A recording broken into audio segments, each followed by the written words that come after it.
بسم الله الرحمن الرحیم. شروع کوم د پاک الله په نوم چې بخونکی او مهربان دی. د ټولو نه مخکې زه د لر او بر ټول افغان ولس ته د مینې نه ډک سلامونه، پاکې هیلې او نیکې پرځونې وړاندې کوم. زما د نننۍ بیانیې موضوع ده د اشرف غني د دولت سقوط. ګرانو وطنوالو، په 15 د اګست کال 2021 کې په کابل کې زورواکو څنګه سقوط وکړو. کله چې هغه شیبه را ورسېده نو د افغانستان تر ټولو ځواکمن کس چې 2 ځله د ډاکټر عبدالله سره د معاملې په سر د اساسي قانون خلاف ولسمشر شوی، اوس اشرف غني خپل ځان تر ټولو زیان منونکی او کمزوري کس وموندلو. د افغانستان د تفرقه اچونکو سیاستونو چې هغه یو نه بلیدونکې برخه وه، کابل د کلونو لپاره فلج کړی و. سیمه ییزو زورواکو او د هغوی غاصبینو شبکو په هېواد کې د قانون حاکمیت له منځه وړلی و او دولت یې په سیستماتیک ډول ډېر زیات کمزوری کړی و. خو اوس اوبه د ورخه تېروي او دا ټول د تاریخ برخه وه. د 2021 کال د اګست په لومړو کې غني پوه شو چې طالبان د ښار دروازو ته را رسېدلي دي. کله چې هغه له خپلو فوځي قمندانانو څخه د وضعیت په اړه وپوښتل، هغه ته وروستۍ خبره دا وکړه چې کله طالبان د کابل خوشا کلو ته د خلکو د لیدو لپاره لاړل نو د هغوی پر ضد هیڅ مقاومت ونه شو، بلکې هرکلی ورته وویل شو او اوس کابل په بشپړ توګه د سقوط په لور باندې روان دی. غني د طالبانو پر وړاندې د فوځي مقاومت په اړه فکر کاوه، خو داغه د ډیرو فکرونو په څیر دا فکر هم لنډمهاله و. کال 2020 کې د متحده ایالاتو او طالبانو د سولې د تړون نه وروسته د اشرف غني هیلې ډېرې زیاتې کمې شوې وې او هم له هغه ځایه هر څه مخ په ښکته روان شول. زلمي خلیلزاد په وار وار هڅه کړې وه چې اشرف غني قایم کړي چې له طالبانو سره په شریکه کار وکړي، خو اشرف غني څرګنده کړه چې سوال نه پیدا کیږي او د خلیلزاد وړاندیزونه په کلکه رد کړل. غني په کابل کې په وروستیو ورځو کې په خپل فکر کې ډېر زیات توطیه کوونکی و. هغه ته په هر څه کې یو سازش ښکارېدو. هغه په دې خبره قانع شوی و چې پخواني ولسمشر حامد کرزی، د هغه سیاسي سیال عبدالله او خلیلزاد ټولو د هغه د لرې کولو لپاره دسیسې جوړې کړې دي او د طالبانو د یو مشر مولا عبدالغني برادر په مشرۍ د کابل د نیولو لپاره لاره هواره کړې ده. کله چې اشرف غني په ذهن کې دې نتیجې ته ورسېدو، نور نشي کوي چې د داسې یو پلان مخه ونیسي، نو هغه د طالبانو د سیال سراج الدین حقانی سره مهم امنیتي معلومات شریک کړل تر څو د هغه سره مرسته وکړي چې د نورو په پرتله کابل ته حرکت وکړي چې د طالبانو د ډلې په ځانګړې توګه د مولا برادر او له خلیلزاد څخه د هغه د لرې کولو د پلان غچ واخلي. او همدارنګه دا د 2014 کال د ولسمشرۍ کمپین کې د سراج الدین حقانی د ملاتړ لپاره د حقانی شبکې څخه د مننې کولو څرګندونه وه چې دته د هغوی دا نیکي 7 کاله وروسته ورپیاد شوه. او د افغانستان د استخباراتو پخواني مشر رحمت الله نبیل هم د پاکستان د لومړي وزیر په کال 2014 کې د غني او حقانی ترمنځ د ټاکنو تفاهم لیک تاییدوي چې د پاکستان د استخباراتي ادارې ISI لخوا سپانسر شوی و. تر د کال 2021 پورې افغانستان 20 کاله په جګړه کې و. په کابل کې حکومت د امریکې څخه د ډالرو د لویو چکونو په ترلاسه کولو کې دومره عادت شوی و چې د افغانستان د بودیجې 2/3 برخه به د متحده ایالاتو د مستقیم تمویل له لارې راتله. د اروپایي اتحادیې په ګډون نورو متحدینو به هم افغانستان سره اضافي مرستې کولې. افغانستان خپلې خپې نه درلودې چې ودرېږي، نو بالاخره غني په هیڅ حالت کې نه و چې فکر وکړي چې د افغانستان په اړه په خپلواکه توګه پرېکړه وکړی شي. په داسې حال کې چې امریکایانو د 2020 کال تر سپتمبره پورې له دغه هېواده د وتلو اعلان کړی و، خو اشرف غني د دې حقیقت له منلو څخه هم انکار وکړو او په خپل ضد یې د امریکا له ټیم سره د همکارۍ هر ډول هیله له منځ نه لاړه. په هر صورت اشرف غني فکر کاوه چې طالبان به هیڅکله هم له هغه سره کار ونه کړي او یا به د کوم دیموکراسي جوړښت سره واقعیتاً همکاري وکړي. ځکه چې طالبانو څو لسیزې د افغانستان د اساسي قانون تر ټولو د ستر دښمن په توګه تېرې کړې وې، نو اوس به ولې د غني سره کار کوو؟ نو اشرف غني په بربنډه توګه په طالبانو سختې نیوکې شروع کړې. غني د خپلې کابینې له ډېرو غړو سره په ښکاره ډول د کال 1990 لسیزې د طالبانو ظلمونه یاد کړل. غني د هغه وخت وحشتناکې خاطرې تکرار کړې. د هغه په وینا کله چې په هېواد کې تعصب او تاوتریخوالی حاکم و، نو طالبانو به د ښځو او اقلیتونو سره ډېر ظلمونه کول. غني په دې باور و چې له طالبانو سره د واک د ویش په هره احمقانه هڅه کې کار کول به د افغانستان د جمهوریت د اغیزمن پای په معنی وي. هغه د خپل نظر حق درلودو، خو البته سره له دې هغه باید هغه ژمنې نه وي کړې چې د هغو ژمنو د ساتلو لپاره ورسره وخت ډېر زیات کم و. د افغانستان نه د تېښتې څخه لږ وخت مخکې په 14 د اګست کال 2021 کې هغه د متحده ایالاتو د بهرنیو چارو سکرتر انټوني بلینکن ته په ټلیفون کې وویل چې هغه به د مرګ پورې مبارزه کوي، چې دا د هغه انټوني بلینکن له یو دوکا ورکولو چې په پټه د افغانستان نه خپې وباسي. ورستی شي چې یو څوک د ژوند یا د مرګ د بحران په جریان کې ورسره مخ کېږي، نو هغه جګړه وي. نو اشرف غني خو د قلم خاوند و، خو د تورې خاوند نه و.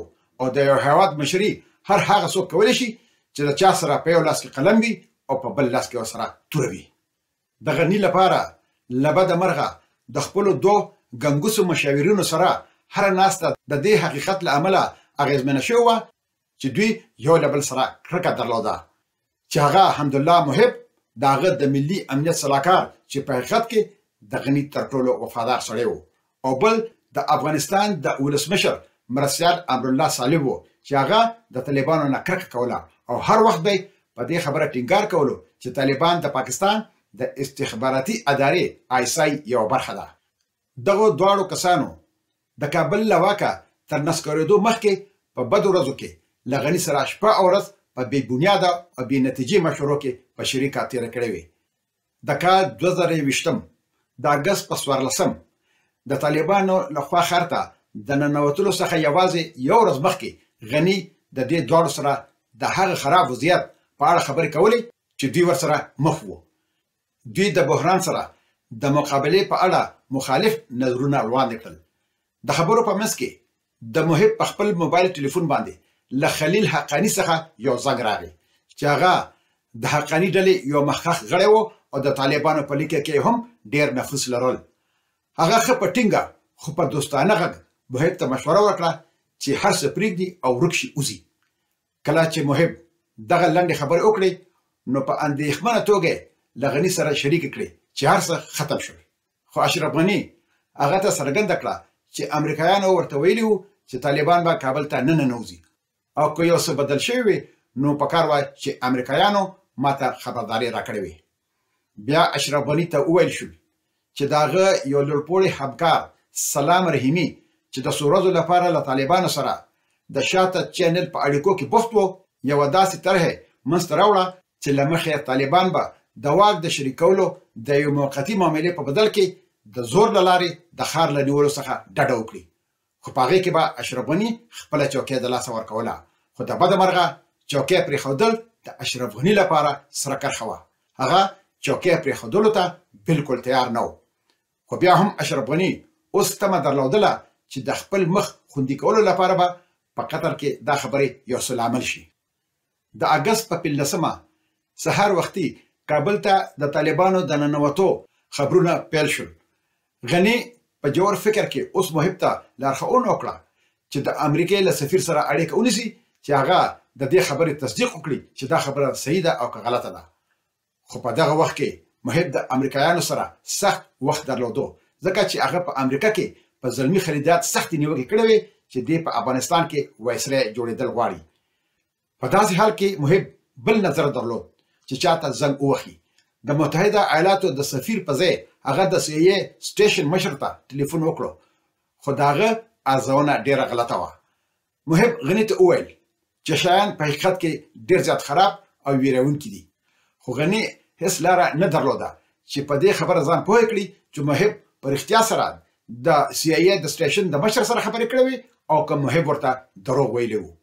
په دغه وخت کې د غني نږدې همکارانو په حقیقت کې لا د مخه د بحران د جوړېدو په تمه خپل توکي او سامانونه تړلي وو. محب هم په دې خبره ډېر زیات ټینګار کوو چې د تلو وخت راغلی دی. هغه هم د مخکې نه د تښتېدو پلان جوړ کړی وو او امرالله صالح هم له یوې ورځې راهسې ورک وو. کله چې امرالله صالح د دولت په چوکۍ ناست و نو د طالبانو اړوند به هر وخت ازمرې د بریتو نه نیولی وو، خو چې د طالبانو سره د مقابلې وخت راغی نو بیا په رڼا ورځ په اسمان کې ستوري شمارل. کله چې امرالله صالح په دې پوه شو چې اشرف غني یو داسې رئیس جمهور دی چې په خپله کومه پرېکړه نشي کولی، نو د کابل نه په بیړه او خاموشۍ سره وتښتېدو. یو محلي ټکسي د ماڼۍ دروازې ته راغی. امرالله صالح خولۍ په سر کړې وه او تورې چشمې په سترګو کړې وې چې څوک یې ونه پېژني او پنجشیر ته په تېښته کې بریالی شو چې له تل لپاره دوی په تېښته کې ډېر زیات مړني دي.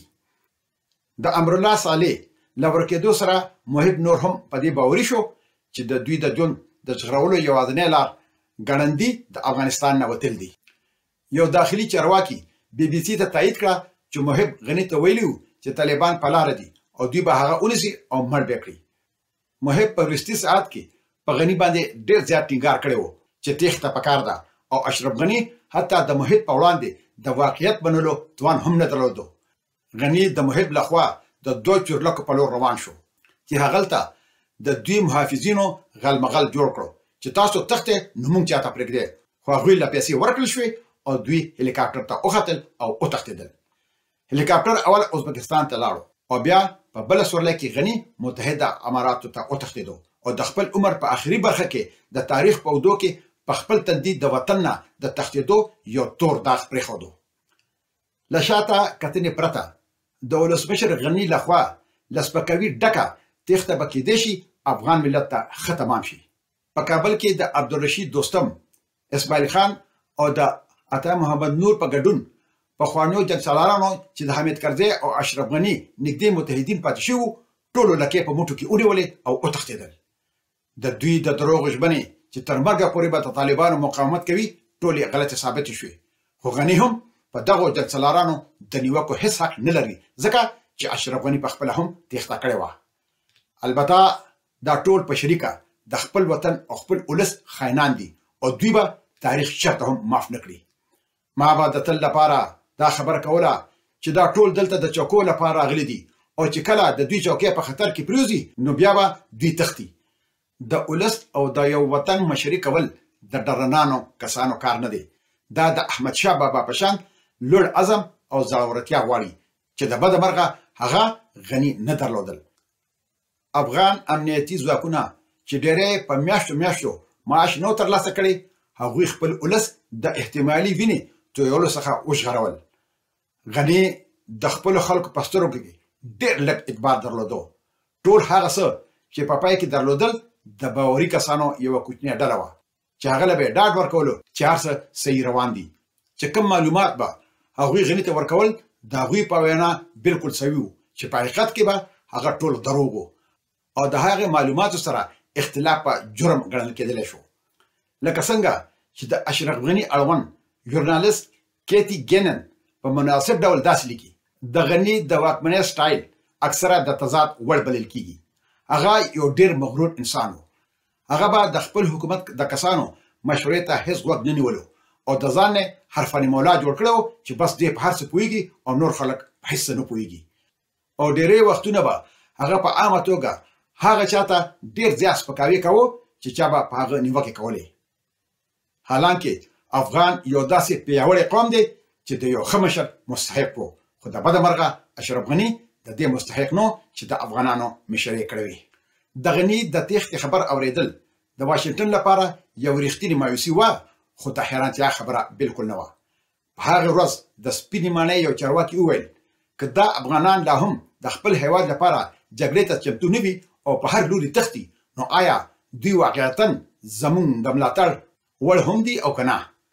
د اګست په 14مه په کال 2021 کې ولسمشر بایډن د افغانستان د بشپړ وتلو په اړه د خپلې پرېکړې دفاع کولو پر مهال په خپل عامه وینا کې په دې ټکي ټینګار وکړو چې امریکایي فوجیان نشي کولای په یو داسې جګړه کې ودرېږي او په داسې جګړه کې مړ شي چې په هغه جګړه کې افغان ځواکونه د خپل ځان لپاره جګړې کولو ته تیار نه دي. موږ $1 ټریلیون مصرف کړ. موږ دوی ته هر هغه ډول وسه ورکړه چې دوی ورته اړتیا لرله. هغه څه چې موږ یې نشو ورکولی د راتلونکي لپاره د هغوی د مبارزې اراده وه. بل اړخ ته دلته په حقیقت کې یو معتبر ټکی شتون لري چې امریکا او متحدین یې په دې خبره سره متفق وو چې په افغانستان کې د بې کفایته او فاسدو مشرانو له لاسه دا هر څه پېښ شول چې په دوی کې یو مشر هم او نور د هر ډول چارواکي دې ته ژمن نه وو چې د خپل ولس او د وطن خدمت وکړي، بلکې خپل ولس او وطن لوټ کړي او بیا د افغانستان نه وتښتي. ګرانو وطنوالو، اوس به په لوی لاس سپارم. تل دې وي پښتو، تل دې وي پښتونولي او تل دې وي د عباسي نواله تر دمو پورې زمونږ ګران خوږ او ګلالي وطن لوی افغانستان. د ازادۍ په هیله، مشال خان ټکر.